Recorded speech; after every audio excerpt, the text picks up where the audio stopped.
ಇವತ್ತು ನೇತ್ರಾವತಿ ನದಿಯಲ್ಲಿ ಕೊಳ್ತೋಗಿರೋ ಒಂದು ಹೆಣ ಸಿಕ್ಕಿದೆ ಅಂತ ಐ ಥಿಂಕ್ ಮಾಧ್ಯಮಗಳು ರಿಪೋರ್ಟ್ ಮಾಡ್ತಾ ಇದೆ. ನೋಡಿ, ಈ ಸಾಯಿಸುವ ಪ್ರಕ್ರಿಯೆ, ಸಾಯಿಸಿ ಬಿಸಾಕುವಂಥ ಪ್ರಕ್ರಿಯೆ, ಕೊಲೆ ಪ್ರಕ್ರಿಯೆ ಅನ್ನೋದು ಧರ್ಮಸ್ಥಳಕ್ಕೆ ಏನು ಅಂಟಿದ ಶಾಪನ? ನಮ್ದು ಪ್ರಶ್ನೆ ಏನಪ್ಪ ಅಂತಂದರೆ, ಈಗ ಧರ್ಮಸ್ಥಳಕ್ಕೇನೆ ಈ ಕೊಲೆಯದ ಶಾಪಗಳೇನಾದ್ರು ಅಂಟ್ಕೊಂಡ್ಬಿಟ್ಟಿದ್ಯಾ? ತುಂಬ ಬೇಜಾರಾಗುತ್ತೆ ಇದನ್ನು ಕೇಳೋಕ್ಕೆ. ಇವತ್ತು SIT team is in Dharmasthala, but ಅಲ್ಲಿ ಮಾಧ್ಯಮಗಳು ರಿಪೋರ್ಟ್ ಮಾಡೋ ಪ್ರಕಾರ ನೇತ್ರಾವತಿ ನದಿಯಲ್ಲಿ ಒಂದು ಕೊಳ್ತೋಗಿರೋ ಒಂದು ಶವ ಸಿಕ್ಕಿದೆಯಂತೆ. ಏನು ಕರ್ಮಾರಿ ಇದು? ನಿಜವಾಗ್ಲೂ ಅರ್ಥ ಆಗ್ತಾ ಇಲ್ಲ. ಧರ್ಮಸ್ಥಳದಲ್ಲಿ ಏನಾಗ್ತಾ ಇದೆ, ಯಾರು ಇದನ್ನೆಲ್ಲ ಮಾಡ್ತಾ ಇದ್ದಾರೆ, ಯಾತಕ್ಕೋಸ್ಕರ ಮಾಡ್ತಾ ಇದ್ದಾರೆ, ಏನು ಪ್ರಯೋಜನ ಆಗ್ತಾ ಇದೆ? ಈ ಥರ ಕೊಲೆ ಮಾಡಿ ನದಿಗಳಲ್ಲಿ ಬಿಸಾಕೋದ್ರಿಂದ ಏನು ಪ್ರಯೋಜನ ಆಗ್ತಾ ಇದೆ? This is the biggest question we all wanted to know. ನಾವು SITನ ಮಾಡಿಸಿದ ಅದಕ್ಕೋಸ್ಕರನೇ. ಬಟ್ ಇವತ್ತು ಹಣ ಸಿಕ್ಕಿದೆ ಅಂತಂದ್ರೆ SIT ಅಲ್ಲಿದೆ. SIT ಇರ್ಬೇಕಾದ್ರೆ ಅಲ್ಲಿ ಹಣ ಸಿಕ್ಕಿದೆ ಅಂತಂದ್ರೆ ವಾಟ್ ಈಸ್ ಹ್ಯಾಪನಿಂಗ್ ಇನ್ ಧರ್ಮಸ್ಥಳ? ಧರ್ಮಸ್ಥಳದಲ್ಲಿ ಏನಾಗ್ತಾ ಇದೆ? ಯಾತಕ್ಕೆ ಈ ಥರ ಅಲ್ಲ? ಏನಕ್ಕೋಸ್ಕರ ಕೊಲೆಗಳು? ಆ ಒಂದು ಧರ್ಮಸ್ಥಳ ಮಂಜುನಾಥನ ಸನ್ನಿಧಿ ಅಂತ ಹೇಳ್ತಾರೆ, ಶಾಂತಿಯ ಸಂಕೇತ, ದಿವ್ಯ ಶಕ್ತಿಯ ಸಂಕೇತ ಎಲ್ಲ ಓಕೆ, ಬಟ್ ಈ ಕೊಲೆಗಳು ಯಾಕೆ ಅನ್ನೋದೇ ಒಂದು ದೊಡ್ಡ ಪ್ರಶ್ನೆ ನಮಗೆಲ್ಲ ಕಾಡ್ತಾ ಇರೋದು. ಇವತ್ತಲ್ಲಿ SIT ಇದೆ. SIT is in operations. SIT operations ಇರ್ಬೇಕಾರೆ ತನಿಖೆ ಶುರು ಮಾಡಿದ್ದಾರೆ. ನೇತ್ರಾವತಿ ನದಿನಲ್ಲಿ ಕೊಳ್ತೋಗಿರೋ ಶವ ಸಿಕ್ಕಿದೆಯಂತೆ. What is happening in? ಏನಾಗ್ತಾ ಇದೆ? ದಯಮಾಡಿ ಸಾರ್ವಜನಿಕರು ಕಮೆಂಟ್ ಮಾಡಬೇಕು. ಇವತ್ತೊಂದು ಹಣ ಕೊಳ್ತೋಗಿರೋ ಹಣ ಸಿಕ್ಕಿದೆ ಅಂತ, ಯಾರ್ದು ಅಂತ ಗೊತ್ತಿಲ್ಲ. ಐ ಥಿಂಕ್ SIT ಅವ್ರು ಅಲ್ಲೇ ಇದ್ದಾರೆ. ಓಕೆ, ನಮಗೆಲ್ಲ ಗೊತ್ತಾಗಿದ್ದೇನು ಅಂತಂದರೆ, ಕೆಲವೊಂದು ಸೂಕ್ಷ್ಮವಾದಂಥ ವಿಚಾರಗಳನ್ನು ನಿಮ್ಮ ಜೊತೆ ನಾನು ಹಂಚ್ಕೊಳ್ಬೇಕಾಗಿದೆ. ನನಗಾಗಿರೋಂಥ ಅನುಭವ. ನಾವು ಧರ್ಮಸ್ಥಳಕ್ಕೆ ನಾವೆಲ್ಲ ಹೋದಾಗ ಸಾಮಾನ್ಯವಾಗಿ ಅಲ್ಲಿರುವಂಥ ಪೌರ ಕಾರ್ಮಿಕರು, ಕಸ ಗುಡಿಸೋರು, ಆಮೇಲೆ ಊಟ ಬಡಿಸೋರು ಎಲ್ಲರೂ ಹೇಳೋದೇನು ಅಂತಂದರೆ, ಹುಷಾರು, ಇಲ್ಲಿಂದ ಹೋಗ್ಬೇಕಾರೆ ಕಲ್ಲು ತೊಗೊಂಡೋಗಿದ್ದಕ್ಕೆ ನೇತ್ರಾವತಿ ನದಿಲಿ ಒಂದು ಕಲ್ಲು ಎತ್ಕೊಂಡ್ರೆ ನಮ್ಗಲ್ಲಿ ಪೌರ ಕಾರ್ಮಿಕರು ಹುಷಾರು, ಕಲ್ಲೆಲ್ಲ ತೊಗೊಂಡೋಗ್ಬಿಟ್ಟು, ಕಲ್ಲು ತೊಗೊಂಡೋಗ್ಬಿಟ್ರೆ ನಿಮ್ಗೆ ಹಂಗೆ ವಾಂತಿ ಬೇದಿ ಬಂದು, ನಿಮ್ಗೆ ಹಂಗೆ ಮೈಗೆ ಹುಷಾರು ಬಂದು ನೀವು ಹಂಗೆ ಸತ್ತೋಗ್ಬಿಡ್ತೀರಾ. ನಾವು ಮುಟ್ತಾ ಇರಲಿಲ್ಲ. ನಾನು ಆ್ಯಕ್ಚುಲಿ ಒಂದ್ಸತಿ ಒಂದು ಕಲ್ಲು ತೊಗೊಂಡಿದ್ದೆ. ನಮ್ಮ ತಾಯಿ ಹೇಳಿದ್ರು, ಇಲ್ಲಿಂದ ಕಲ್ಲು ತೊಗೊಂಡೋಗ್ಬಿಟ್ರೆ ಏನೋ ತುಂಬ ತೊಂದರೆ ಆಗ್ಬಿಡ್ತದಂತೆ, ಬಸ್ಸೇ ಮುಂದೆ ಹೋಗಲ್ಲ, ಬಸ್ಸೇ ಸ್ಟಾಪ್ ಆಗಿಬಿಡುತ್ತೆ, ಆಮೇಲೆ ಬಸ್ಸು ಆಕ್ಸಿಡೆಂಟ್ ಆಗಿಬಿಡುತ್ತೆ, ಆಮೇಲೆ ಮನೆಗೆ ಹೋದ್ರೆ this is what we been all thought. ನಮ್ಮ ಪ್ರಶ್ನೆ ಏನಪ್ಪ ಅಂತಂದರೆ, ಒಂದು ಕಲ್ಲು ತೊಗೊಂಬಂದ್ರೆ ಬಸ್ ಆಕ್ಸಿಡೆಂಟ್ ಆಗುತ್ತೆ, ಅಷ್ಟು ಪವರ್ ಇದೆ ಅಂತ ಅಕ್ಸೆಪ್ಟೆಡ್. ಒಂದು ಕಲ್ಲು ತೊಗೊಂಬಂದ್ಬಿಟ್ರೆ ಕಲ್ಲು ತೊಗೊಂಬಂದವ್ರಿಗೆ ಮೈಗೆ ಹುಷಾರಿಲ್ಲ, ಅದನ್ನು ಅಕ್ಸೆಪ್ಟ್ ಮಾಡೋಣ. ಒಂದು ಕಲ್ಲು ತೊಗೊಂಬಂದ್ಬಿಟ್ರೆ ನನ್ಗೆ ಹೇಳಿದ್ದು ಅವ್ರ ಮನೆಯೇ ನಾಶ ಆಗ್ಬಿಡುತ್ತೆ ಅಂತ. ಧರ್ಮಸ್ಥಳ ಅಷ್ಟು ಪವರ್ಫುಲ್ ಅನ್ನೋದನ್ನ ಅಲ್ಲಿರುವ ಪೌರ ಕಾರ್ಮಿಕರು, ಕೆಲಸ ಮಾಡೋರು ತಲೆನಲ್ಲಿ ಬಿತ್ತುತ್ತಾ ಹೋಗ್ತಾ ಇರ್ತಾರೆ. One way it is good, ಯಾಕಂದರೆ ಕಳ್ತನ ಮಾಡೋದಾಗಿರಲಿ, ಒಂದು ಕೆಟ್ಟ ಕೆಲಸ ಮಾಡಿ. ಬಟ್ ಪ್ರಶ್ನೆ ಏನಪ್ಪ ಅಂತಂದರೆ, ಇಷ್ಟು ಸೂಕ್ಷ್ಮವಾಗಿ ಇರುವಂಥ ಒಂದು ಕಲ್ಲು ತೊಗೊಂಬಂದ್ರೆ ಆಕ್ಸಿಡೆಂಟ್ ಆಗುವಂಥ ಧರ್ಮಸ್ಥಳದಿಂದ ಒಂದು ಕಲ್ಲು ತೊಗೊಂಬಂದ್ರೆ, ನೇತ್ರಾವತಿಯಿಂದ ಒಂದು ಕಲ್ಲು ತೊಗೊಂಬಂದ್ರೆ ಆಕ್ಸಿಡೆಂಟ್ ಆಗೋದು, ಮೈಗೆ ಹುಷಾರಿಲ್ಲದೆ ಆಗೋದು, ಅವ್ರ ವಂಶನೇ ಹೊಲ್ಟು. ಯಾರು ನನಗೆ ಹೇಳಿದ್ರು ಅಂದರೆ, ಅಯ್ಯೋ ಒಂದು ಕಲ್ಲು ತೊಗೊಂಡ್ರೆ ಇಡೀ ವಂಶನೇ ಸತ್ತೋಗುತ್ತೆ. ಈ ಥರ ವಿಚಾರಗಳನ್ನ, this is called programming of mind ಅಂತ. ಒಂದು ಮೈಂಡನ್ನು, ಒಬ್ಬ ಅಮಾಯಕ ಜನರ ಮೈಂಡನ್ನು ಒಳ್ಳೇದಕ್ಕೋಸ್ಕರ ಪ್ರೋಗ್ರಾಮ್ ಮಾಡಿದಿರ, ತಪ್ಪೇನಿಲ್ಲ. ಯು ಪ್ರೋಗ್ರಾಮ್ ಪೀಪಲ್ ಬಾಯಿಂದ ಬಾಯಿಗೆ ಹೋಗ್ತಾ ಇದೊಂದು ದೊಡ್ಡ ಮೈಂಡ್ ಗೇಮ್ ಆಗುತ್ತೆ. ಎಸ್, ಧರ್ಮಸ್ಥಳದಿಂದ ಕಲ್ ತಗೊಂಬಂತಂದ್ರೆ ನೀವು ಸತ್ತೋಗ್ತೀರಾ. ಧರ್ಮಸ್ಥಳದ ಕಲ್ ತಗೊಂಬಂದ್ರೆ ಮನೆ ಯಾರೋ ತಗೊಂಡೋರು ಅಂತೆ, ಸೆಂಟ್ರ್ ಕಲ್ಲು ಹೋಗ್ತಾ ಹಂಗೆ ಬಸ್ಸೇ ಆಕ್ಸಿಡೆಂಟ್ ಆಗ್ಬಿಡುತ್ತಂತೆ. ಆಮೇಲೆ ಅವರು ಆಮೇಲೆ ಕಲ್ಲು ತೆಗೆದುಕೊಂಬಂದು ಮತ್ತೆ ವಾಪಸ್ ನೇತ್ರಾವತಿಲಿ ಹಾಕಿದ್ಮೇಲೆ ದಿಸ್ ಆರ್ ದ ಸ್ಟೋರೀಸ್. ನಾವು ಸಣ್ಣವ್ರು ಇರ್ಬೇಕಾದ್ರೆ ಸ್ಟೋರೀಸ್ಗಳನ್ನು ನಮ್ಮ ತಲೆಗೆಲ್ಲ ಹಾಕಿ, ತಪ್ಪೇನಿಲ್ಲ. ಕಲ್ಲು ತಗೊಂಬಂದ್ರೆ ಬಸ್ಸು ಮುಂದೆ ಹೋಗಲ್ಲ ಅಂತಂದ್ರೆ, ಈಗ ಹೆಣ ಬಿದ್ದಿದೆಯಲ್ಲ, ಈಗ ಹೆಣ ಬಿದ್ದಿದೆ, ಕಲ್ಲು ತಗೊಂಬಂದ್ರೆ ನಮ್ಮ ವಂಶ ನಾಶ ಆಗತ್ತೆ. ಕಲ್ಲು ತಗೊಂಬಂತಂದ್ರೆ ವಾಂತಿ ಬೀದಿ ಆಗುತ್ತೆ. ಕಲ್ಲು ತಗೊಂಬಂದ್ರೆ ನಿನ್ನ ಮೈಗುಶಲ್ದ್ರ ಆಗುತ್ತೆ. ಕಲ್ಲು ತಗೊಂಬಂದ್ರೆ ಬಸ್ಸೇ ಮುಂದೆ ಹೋಗಲ್ಲ, ಆಕ್ಸಿಡೆಂಟ್ ಆಗುತ್ತೆ. ವಾಪಸ್ ಬಂದು ನೇತ್ರಾವತಿಲಿ ಹಾಕಿದ್ರೆ ಎಲ್ಲ ಸರಿ ಹೋಗುತ್ತೆ. ಈಗ ಹೆಣ್ಮಕ್ಳನ್ನ, ಸಾವಿರಾರು ಹೆಣ್ಮಕ್ಳನ್ನ ತಗೊಂಡೋಗಿ ರೇಪ್ ಮಾಡಿ ಅವಾಗೇನೂ ಆಗಲ್ವಾ?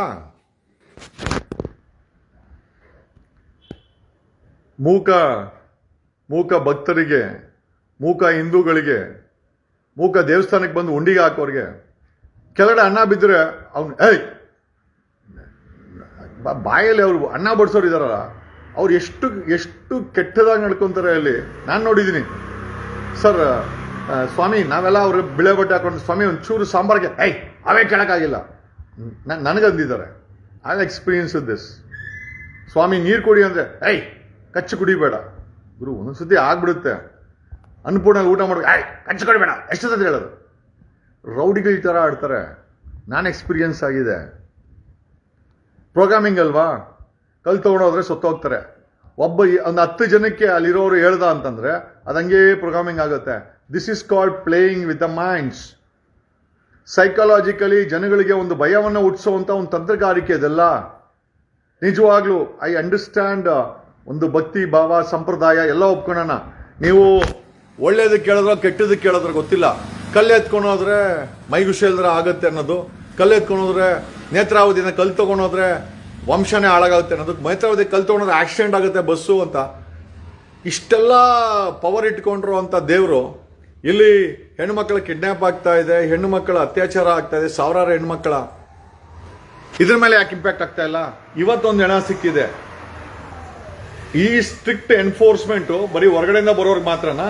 ಅಲ್ಲಿರೋರು ಹೆಣ್ಮಕ್ಳನ್ನ ಕಿಡ್ನಾಪ್ ಮಾಡಿ ಮಜಾ ಮಾಡಿ ಅವ್ರನ್ನ ಕೊಂದು ಅವ್ರನ್ನ ಬಿಸಾಕಿ 40-45 ವರ್ಷಗಳಿಂದ ನಡ್ಕೊಂಡ್ ಬಂದಿದ್ಯಲ್ಲ. ಯಾಕೆ ಈ ಒಂದು ಕಲ್ ತಗೊಂಬಂದ್ರೆ ವಾಂತಿ ಭೇದಿ ಆಗೋ ಅಂತ ಒಂದು ಪವರ್ಗೆ ಹೆಣ್ಮಕ್ಳನ್ನ ಅತ್ಯಾಚಾರ ಮಾಡಿ ಸಾಯಿಸಿದ್ರೆ ಅವ್ರಿಗೆ ಯಾವುದು ವಾಂತಿ ಭೇದಿ ಬರಲ್ವಾ? ಅವ್ರಿಗೆ ಯಾವುದು ಲಕ್ವಾ ಹೊಡಿಯಲ್ವಾ? ಅಂದ್ರೆ ಇದೆಲ್ಲ ಏನಿದ್ರು ಹೊರಗಡೆಯಿಂದ ಬಂದವ್ರಿಗೆ ಕಲ್ ತಗೊಂಡೋದ್ರೆ ಭಯ ಹಿಡ್ಸಕ್ಕೆ. ಬಟ್ ಅತ್ಯಾಚಾರ ಮಾಡಿದ್ರೆ ಅವ್ರಿಗೇನು ಆಗಲ್ಲ. ಧರ್ಮಸ್ಥಳದಲ್ಲಿ ಕೊಲೆ ಮಾಡಿದ್ರೆ ಏನೂ ಆಗಲ್ಲ. ಅವ್ರಿಗೆ ಚೆನ್ನಾಗೇ ಇರ್ತಾರೆ, ಗುಂಡ್ರು ಗೋವಿ ತರ. ಯಾಕೆ?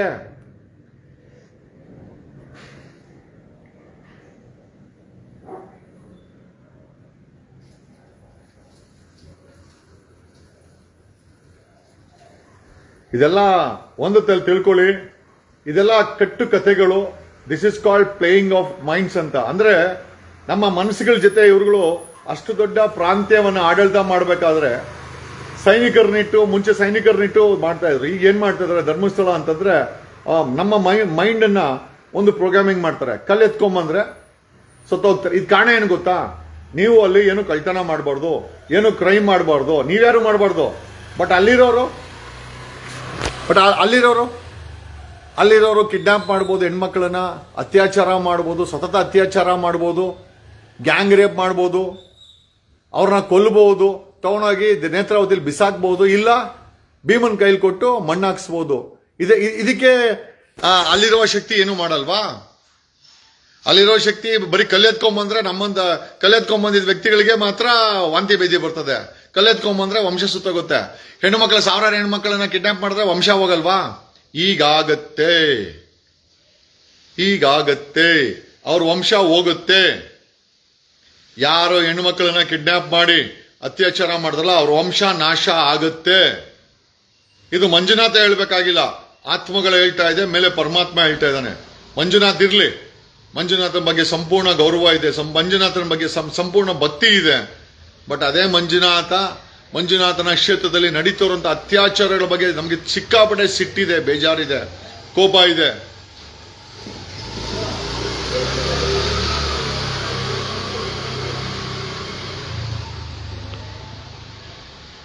ರಾಕೇಶ್, ರಾಕಿ ಕಮಾನ್ ರಾಕಿ ಬಾಯ್, ರಾಕಿ ಎಲ್ಲ ಹೋದೆ ರಾಕಿ?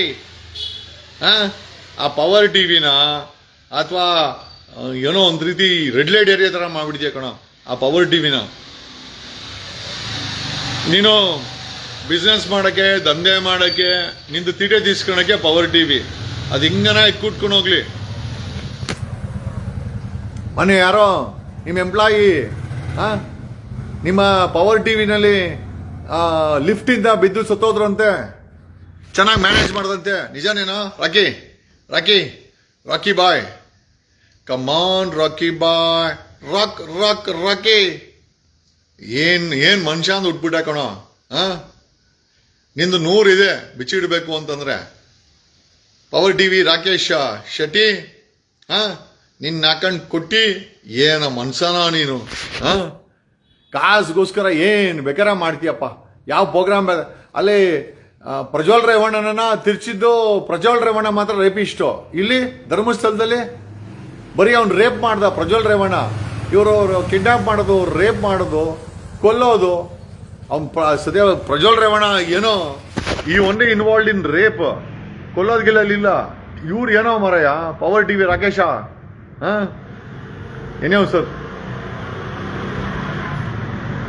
ಧರ್ಮಸ್ಥಳ ಹಿಂದೂ ದೇವಸ್ಥಾನ, ಹಿಂದೂಗಳ ದೇವಸ್ಥಾನ ಜೈನರ ಕಬ್ಜದಲ್ಲಿದೆ. ಒಂದು ಜೈನ್ ಕುಟುಂಬ ಆ ಎಂಟೈರ್ ದೇವಸ್ಥಾನವನ್ನ ಕಬ್ಜಾ ಮಾಡಿ ಕೂತಿದೆ. ನಿಜವಾಗ್ಲೂ ಹಿಂದೂಗಳಾದವರು ಪ್ರಶ್ನೆ ಮಾಡಬೇಕು, ನಮ್ಮ ಹಿಂದೂಗಳ ಕೈಯಲ್ಲಿ ಆ ದೇವಸ್ಥಾನ ಆಡಳಿತ ಯಾಕಿಲ್ಲ ಅಂತ. ಆಮೇಲೆ ಇವ್ರುಗಳು ಮಾಡ್ಕೊಂಬಂದ್ರಲ್ಲ, ಕಲ್ಲು ಎತ್ಕೊಂಡು ಹೋದ್ರೆ ಅದೆಲ್ಲ ಸುಳ್ಳು. ಅವರು ಅವರ ಆಸ್ತಿಗಳನ್ನ, ಆ 3500 ಎಕರೆ ಇರುವಂತ ಆಸ್ತಿನ, ಆಮೇಲೆ ನಮ್ಗೆ ಇದನ್ನು ಹೇಳೋರು, ಇಲ್ಲಿ ಫ್ರೀಯಾಗಿ ಊಟ ತಿಂದ್ಬಿಟ್ಟು ಹೋಗ್ಬಿಟ್ರೆ ಅನ್ನಪೂರ್ಣದಲ್ಲಿ ದೇವ್ರು ನಿಮ್ಮ ನಾಶ ಮಾಡ್ಬಿಡ್ತಾನೆ, ಅಗಕ್ಕೆ ಉಂಡಿಗೆ ಹಾಕಿ ಅಂತ. ನಾವು ಪ್ರತಿ ಸಾರಿ ಹೋದಾಗೆಲ್ಲ ನಮ್ಮ ತಂದೆ ತಾಯಿ ಉಂಡಿಗೆ ಹಾಕಿ ಹಾಕಿ ಹಾಕಿ ಯಾವ ಮಟ್ಟದ ಪ್ರೋಗ್ರಾಮ್ ಮಾಡಿಟ್ಟವ್ರೆ ಜೈನರು. ಹೋಗಿ ಆ ಜೈನರು ಕುಟುಂಬದಲ್ಲಿ ಮಂಜುನಾಥ ಸ್ವಾಮಿ ಫೋಟೋ ಇಟ್ಕೊಂಡಿದಾರ? ಮಂಜುನಾಥ ಸ್ವಾಮಿನ ಅವ್ರ ಮನೇಲಿ ಪೂಜೆ ಮಾಡ್ತಾರ? ಎಂಥದಿಲ್ಲ. ಅವ್ರು ಪೂಜೆ ಮಾಡೋದು ಮಹಾವೀರನ್ನ, ಅವ್ರು ಪೂಜೆ ಮಾಡೋದು ಶಿವಮೊಗ್ಗದಲ್ಲಿರೋ ಅವರ ಮನೆ ದೇವರನ್ನ. ನೋಡ್ರಿ, ಕಲ್ಲು ಯಾವ ರೀತಿ ವರ್ಷಾನ್ಗಟ್ಲೆಯಿಂದ ಜನರ ಮೈಂಡನ್ನ ವಾಶ್ ಮಾಡ್ಕೊಂಡು ಬಂದಂತ ಈ ಜೈನ ಕುಟುಂಬ. ಅಲ್ರಿ, ಮಹಾವೀರ ಇವ್ರ ಮಹಾವೀರ ಇವ್ರನ್ನ ಪೂಜೆ ಮಾಡ್ಬೇಕಾರದು ಹಿಂದೂ ದೇವಸ್ಥಾನದ ಮೇಲೆ ಇವರ ಹಿಡಿತವನ್ನ ಇಟ್ಕೊಂಡು. ಓಕೆ, ಇನ್ನೊಂದು ಪ್ರಶ್ನೆ ಮಾಡ್ತೀನಿ. ಈ ಜೈನ್ ಕುಟುಂಬ ಈ ಉಂಡಿ ಕಾಸಿಂದ ಬರುವಂತ ಕಾಸಿಂದ ದೊಡ್ಡ ಎವ್ರಿ 10 ಕಿಲೋಮೀಟರ್ಗೆ ಕರ್ನಾಟಕದಲ್ಲಿ ಪ್ರಾಪರ್ಟಿ ಇದೆಯಂತೆ. ಅವ್ರು ಎವ್ರಿ 10 ಕಿಲೋಮೀಟರ್ಗೆ ಇಂಜಿನಿಯರಿಂಗ್ ಕಾಲೇಜ್ ಇದೆ, ಮೆಡಿಕಲ್ ಕಾಲೇಜ್ ಇದೆ, LKG ಇಂದ ಡಿಗ್ರಿವರೆಗೂ ಎಲ್ಲ ಕಡೆ ಕಟ್ಟವ್ರೆ. ನಮ್ಮ ಪ್ರಶ್ನೆ ಏನಪ್ಪ ಅಂತಂದ್ರೆ, ಈ ಇನ್ಸ್ಟಿಟ್ಯೂಷನ್ಗಳು ಇವ್ರು ಮಾಡ್ರ ಆಸ್ತಿ ಎಲ್ಲ ಉಂಡಿಗೆ ಹಾಕಿರೋ ಕಾಸ್ತಾನೆ. ಈ ಉಂಡಿಗೆ ಹಾಕಿರೋ ಕಾಸಲ್ಲಿ ಎಲ್ಲ ಇನ್ಸ್ಟಿಟ್ಯೂಟ್ ಮಾಡೋರಲ್ವಾ? ಯಾಕೆ ಫ್ರೀಯಾಗಿ ಧರ್ಮಸ್ಥಳದ ವಿದ್ಯಾಸಂಸ್ಥೆಗಳಲ್ಲಿ ಜನರಿಗೆ ಯಾಕೆ ಫ್ರೀ ಅಡ್ಮಿಷನ್ ಕೊಡಬಾರ್ದಾಗಿತ್ತು? ನನಗೆ ಹೇಳಿ, ಯಾರಿಗಾರು ಫ್ರೀ ಮೆಡಿಕಲ್ ಸೀಟ್ ಸಿಕ್ಕಿದ್ಯಾ? ಧರ್ಮಸ್ಥಳ ಮಂಜುನಾಥನ ಶಿಕ್ಷಣ SDM ಶ್ರೀ ಧರ್ಮಸ್ಥಳ ಮಂಜುನಾಥನ ಶಿಕ್ಷಣ ಸಂಸ್ಥೆಗಳಲ್ಲಿ ಯಾರಿಗಾರು ಫ್ರೀ ಸೀಟ್ ಕೊಟ್ಟಿದಾರ?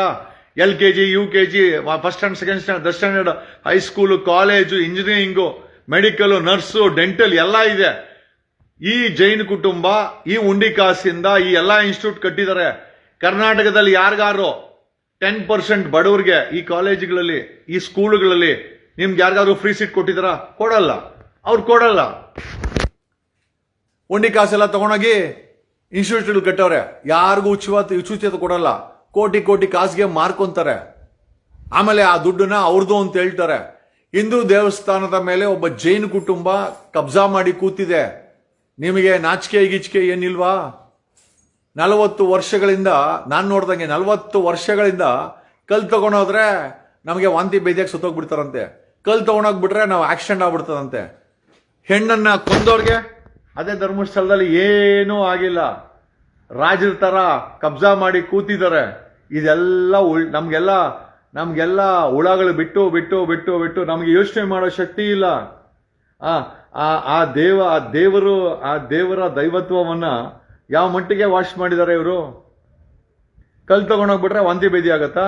ಅನ್ನ ಚೆಲ್ಬಿಟ್ರೆ ಅನ್ನಪೂರ್ಣದಲ್ಲಿ ಏನೋ ಬಾಯಿ ಬಿದ್ದೋಗೋದು, ಅದು ಹೇಳಿದ್ರು ಅನ್ನ ಸಿಗಲ್ಲಂತೆ.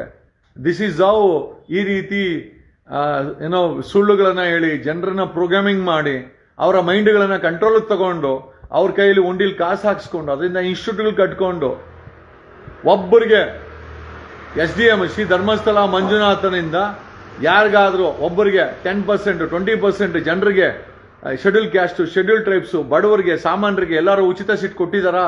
ಕೊಡಲ್ಲ. ಅವ್ರು ಯಾರಿಗೂ ಕೊಡಲ್ಲ. ಕಲೆ ಎತ್ಕೊಂಬಂದ್ರೆ ಬಾಯಿ ಬಿದ್ದೋಗುತ್ತೆ.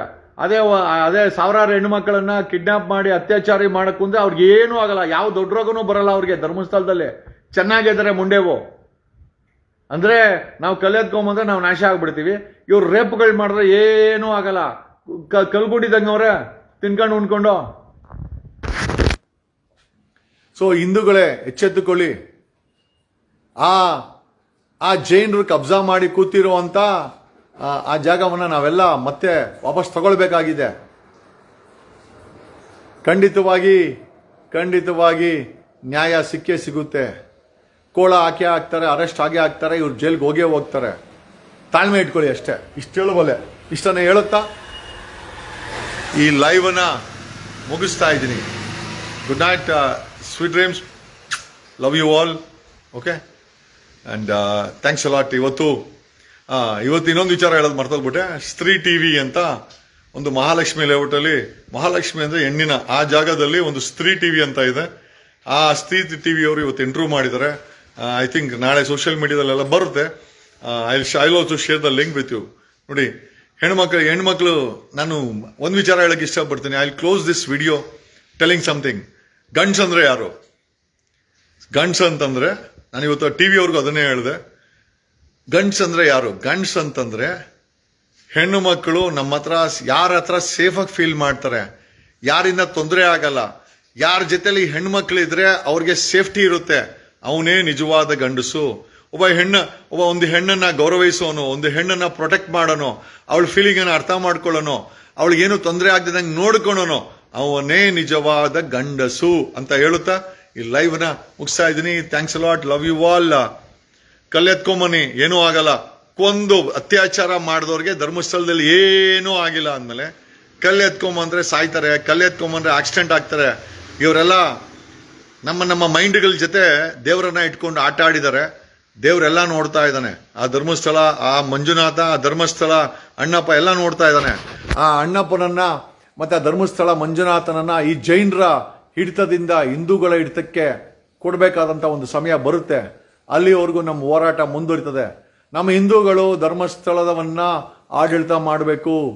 ಈ ಜೈನರಿಗೂ ನಮ್ಮ ಹಿಂದೂ ಶಿವನಿಗೂ ಸಂಬಂಧನೇ ಇಲ್ಲ. ಇವ್ರು ಪೂಜೆ ಮಾಡ್ಬೇಕಾರದು ಇವರು ಮಹಾವೀರನ. ಆ ಮಹಾವೀರನ ಪೂಜೆ ಮಾಡೋದು ಬಿಟ್ಟು ಹಿಂದೂ ಶಿವನ ದೇವಸ್ಥಾನದ ಮೇಲೆ ಈ ಜೈನರ ಕಬ್ಜಾ ಇದೆ. ಈ ಕಬ್ಜಾದಿಂದ ಇವ್ರನ್ನ ಹೊರ ತೆಗಿಬೇಕಾಗಿದೆ. ಈ ಧರ್ಮಸ್ಥಳದ ಮಂಜುನಾಥನನ್ನ ನಾವೇ ಮತ್ತೆ ಬಿಡಿಸ್ಕೊಳ್ಬೇಕಾಗಿದೆ.